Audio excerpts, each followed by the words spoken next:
राधा स्वामी दयाल की असीम कृपा से आज की इस पावन सत्संग सभा में हम सब एकत्रित हुए हैं और ये अवसर केवल शब्द सुनने का नहीं बल्कि अपने भीतर झांकने, अपने वास्तविक स्वरूप को पहचानने और उस परम सत्य से जुड़ने का है जो हमारे भीतर ही विराजमान है।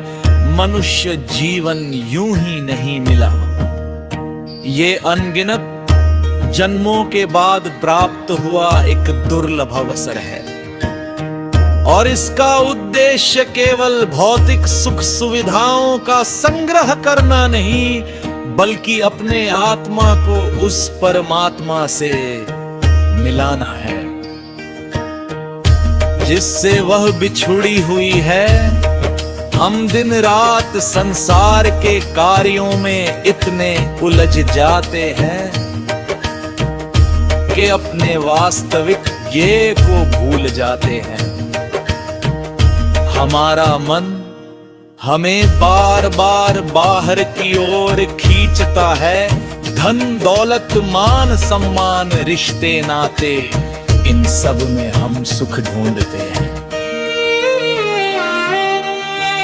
लेकिन सच्चाई यह है कि इन सब में स्थायी सुख नहीं है। ये सब क्षणिक है, आज है तो कल नहीं है। इसलिए जब तक मनुष्य इस अस्थायी संसार को ही अपना सब कुछ मानता रहेगा, तब तक उसे सच्ची शांति नहीं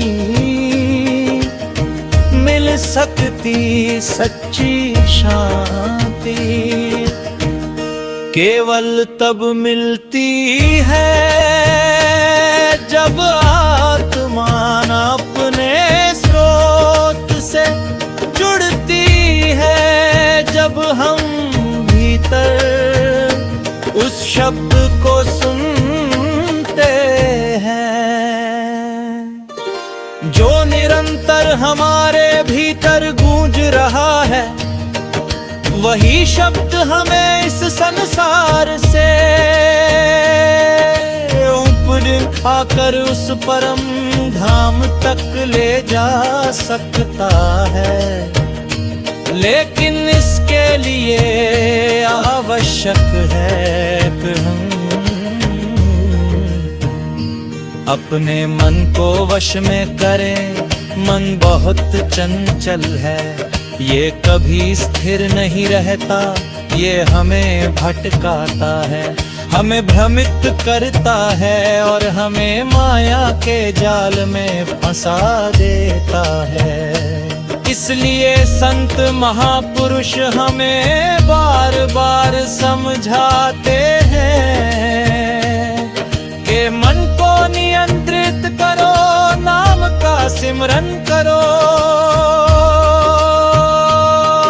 भजन करो और अपने भीतर उतरने का प्रयास करो।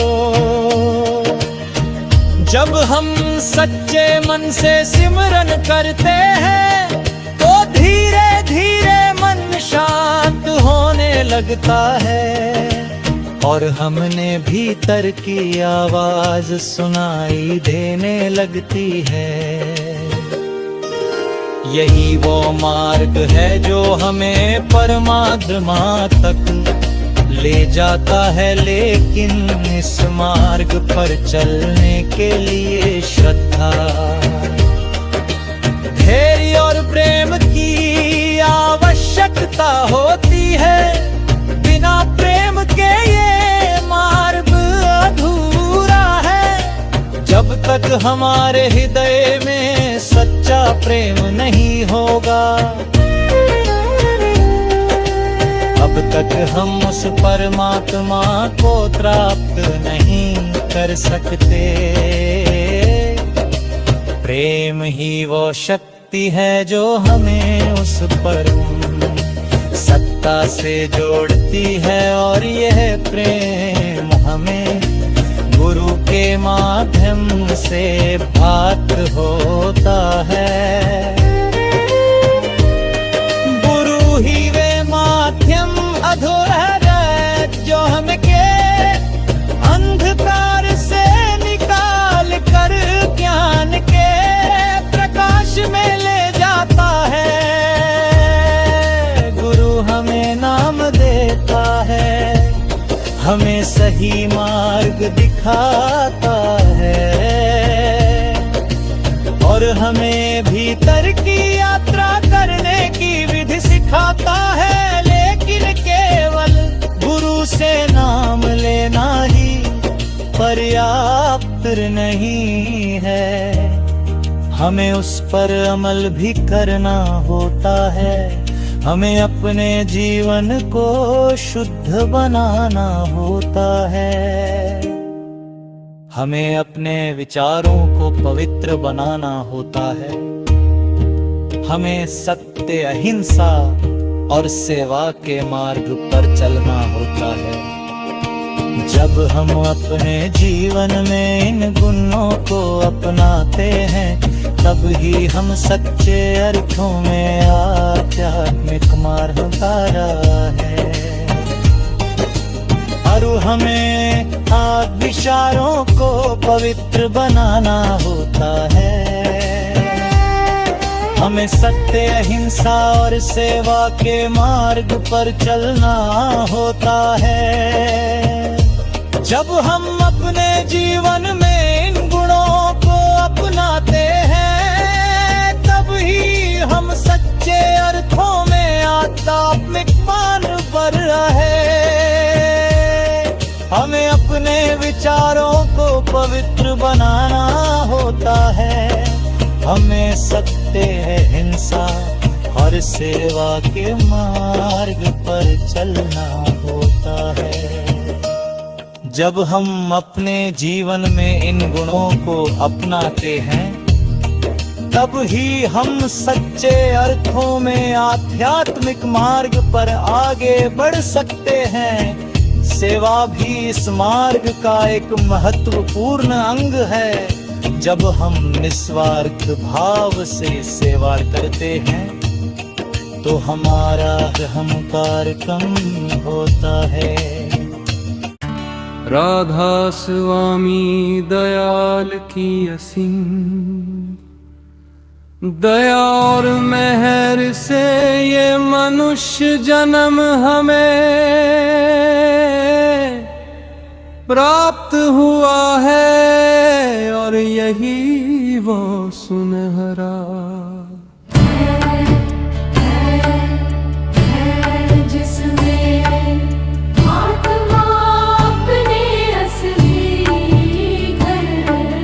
अपने निज धाम की ओर लौट सकती है। ए प्रिय आत्मा, तू इस संसार में आई तो थी अपने परम प्रियतम से मिलने के लिए, लेकिन माया के जाल में फंसकर तू अपने असली उद्देश्य को भूल बैठी है। ये संसार एक सराय के समान है, जहाँ हर कोई कुछ समय के लिए आता है और फिर चला जाता है, लेकिन मनुष्य इसे अपना स्थायी घर समझकर इसमें ही रम जाता है। मन दौलत, मान सम्मान, रिश्ते नाते, ये सब क्षण भंगुर हैं, एक दिन सब यहीं छूट जाना है। फिर भी मनुष्य इन्हीं में इतना उलझ जाता है, तो उसे अपने असली घर की याद ही नहीं रहती। आत्मा भीतर से पुकारती है, वह अपने मालिक से मिलने के लिए तड़पती है, लेकिन मन उसे बार बार बाहर की ओर खींच ले जाता है। यही मन सबसे बड़ा बाधक है, यही वो दीवार है जो आत्मा खींच खड़ी है। जब तक मन को वश में नहीं किया जाएगा, तब तक आत्मा अपने घर का रास्ता नहीं पा सकती। इसीलिए संत महापुरुष बार बार समझाते हैं कि हे जीव, तू अपने मन को काबू में कर, उसे नाम के सुमिरन में लगा, तभी तेरा उद्धार संभव है।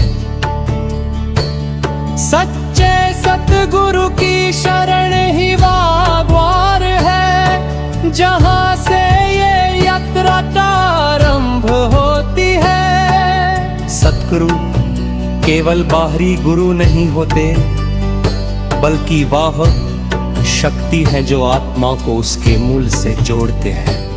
जब कोई जीव सच्चे दिल से सतगुरु की शरण में आता है, तो सतगुरु उसकी आत्मा में नाम का बीज बो देते हैं। यही नाम वह दिव्य शक्ति है जो आत्मा को ऊपर की ओर खींचती है। ये नाम कोई साधारण शब्द नहीं है, बल्कि ये वो शक्ति है जिससे पूरा सृष्टि का निर्माण हुआ है। जब हम उस नाम का सुमिरन करते हैं, तो धीरे धीरे हमारा मन शांत होने लगता है और हमारा ध्यान अंदर की ओर लगने लगता है। जैसे जैसे ध्यान अंदर जाता है, आत्मा को एक नई रोशनी, एक नया आनंद अनुभव आने लगता है। ये आहंत इस संसार के किसी भी सुख से बढ़कर होता है। ये वह रस है जिसे एक बार चख लेने के बाद आत्मा फिर कभी बाहरी सुखों की ओर नहीं भागती। लेकिन इस मार्ग पर चलना इतना आसान नहीं है। इसमें धैर्य, विश्वास और निरंतर अभ्यास की आवश्यकता होती है। मन बार बार भटकाएगा, माया बार बार आकर्षित करेगी, लेकिन जो साधक अपने लक्ष्य पर अलिग रहता है, वही अंत में सफल होता है। हमें अपने जीवन को सरल और सात्विक बनाना होगा। झूठ, कपट, ईर्ष्या, द्वेष, इन सबको अपने जीवन से दूर करना होगा, क्योंकि ये सब हमारे मन को भारी बना देते हैं और हमें अंदर जाने से रोकते हैं। प्रेम, दया, क्षमा और विनम्रता, ये वे गुण हैं जो आत्मा को ऊपर उठाते हैं। जब हम सबके प्रति प्रेम का भाव रखते हैं, तो हमारा हृदय शुद्ध होता है और उसमें प्रभु का वास होने लगता है। सेवा का भी इस मार्ग में बहुत महत्व है। जब हम निस्वार्थ भाव से दूसरों की सेवा करते हैं, तो हमारा अहंकार धीरे धीरे समाप्त होने लगता है। अहंकार ही वह पर्दा है जो हमें प्रभु से दूर रखता है। जब तक मैं का भाव है तब तक तू का अनुभव नहीं हो सकता। इसलिए हमें अपने आप को मिटाना होगा, अपने अहंकार को त्यागना होगा। जब हम अपने आप को पूरी तरह से सतगुरु के चरणों में समर्पित कर देते हैं, तब सतगुरु हमारी आत्मा को अपने साथ जोड़ लेते हैं और उसे ऊपर की ओर ले जाने लगते हैं। ये यात्रा भीतर की यात्रा है जिसमें आत्मा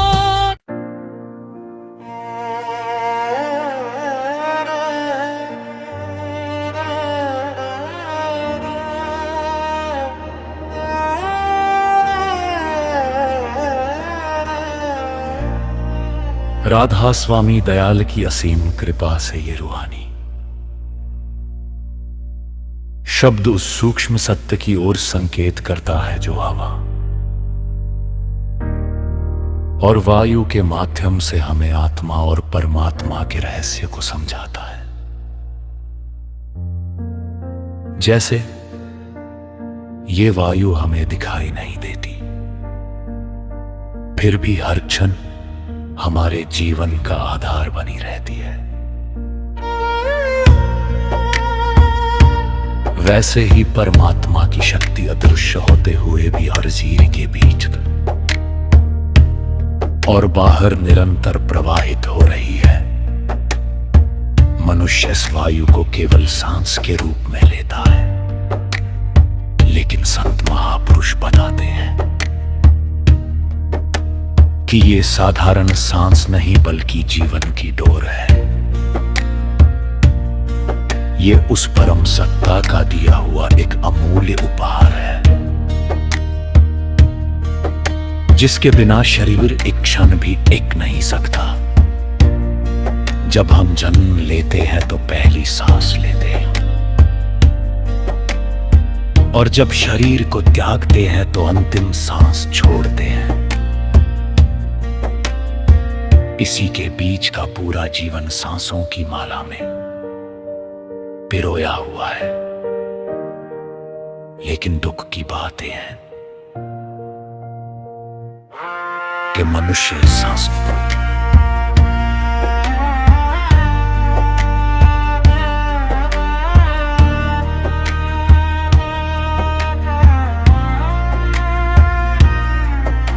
मन पुलही समझता वह हर सांस को व्यर्थ के विचारों, चिंताओं और इच्छाओं में खर्च कर देता है, जबकि हर सांस में प्रभु का नाम छिपा हुआ है। हर श्वास प्रश्वास में एक अनहद ध्वनि गूंजती है जिसे सुनने वाला विरला ही होता है। जब संत में सिमरन और भजन की विधि बताते हैं तो वे हमें यही सिखाते हैं कि अपनी सांसों को सजग होकर देखो, उन्हें केवल शरीर की क्रिया मत समझो, बल्कि उन्हें आत्मा की यात्रा का साधन बनाओ। जब मनुष्य ध्यान पूर्वक अपनी सांसों पर ध्यान देता है तो धीरे धीरे उसका मन शांत होने लगता है और वह उस सूक्ष्म ध्वनि को अनुभव करने लगता है जो भीतर निरंतर प्रवाहित हो रही है। यही वो शब्द है जिसे संतों ने अनाहतनाद कहा है। यह शब्द किसी बाहरी वाद्य से उत्पन्न नहीं होता, यह भीतर की दिव्य ध्वनि है जो आत्मा को उसके मूल स्रोत की ओर खींचती है। जैसे हवा का प्रवाह हमें ठंडक और जीवन देता है, वैसे ही ये दिव्य शब्द आत्मा को शांति और आनंद देता है। लेकिन अनुभव तक पहुंचने के लिए मनुष्य को अपने मन की चंचलता पर विजय पानी होती है। मन एक ऐसी हवा के समान है जो कभी स्थिर नहीं रहती, कभी इधर बहती है तो कभी उधर।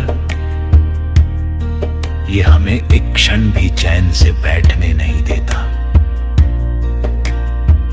इसलिए संतों ने कहा है कि मन को वश में करना ही सच्ची साधना है।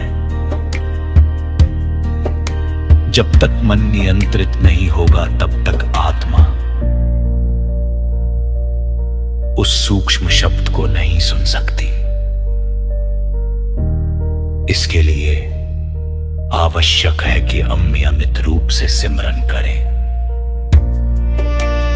अपने विचारों को शुद्ध करें और अपने जीवन को संयमित बनाएं। जब हम ऐसा करते हैं तो धीरे धीरे मन की गति धीमी होने लगती है और हम भीतर की ओर मुड़ने लगते हैं। ये भीतर की यात्रा ही सच्ची यात्रा है, क्योंकि बाहर की दुनिया में केवल अस्थायी सुख है। जैसे हवा कभी स्थिर नहीं रहती, वैसे ही संसार के सुख भी स्थायी नहीं होते। आज तो कल नहीं। इसलिए जो मनुष्य केवल बाहरी सुखों के पीछे भागता है वह कभी संतुष्ट नहीं हो सकता। उसकी इच्छाएं बढ़ती ही रहती है और वह हमेशा अधूरा महसूस करता है। लेकिन जो मनुष्य भीतर की ओर मुड़ता है, जो अपनी सांसों के माध्यम से उस पर शक्ति को महसूस करता है, वह सच्ची शांति प्राप्त करता है। उसे किसी बाहरी वस्तु की आवश्यकता नहीं रहती। उसका मन संतुष्ट हो जाता है और वह हर परिस्थिति में आनंदित रहता है। यही संतों का संदेश है कि अपने भीतर से उस खजाने को पहचानो जो हमेशा से तुम्हारे पास है।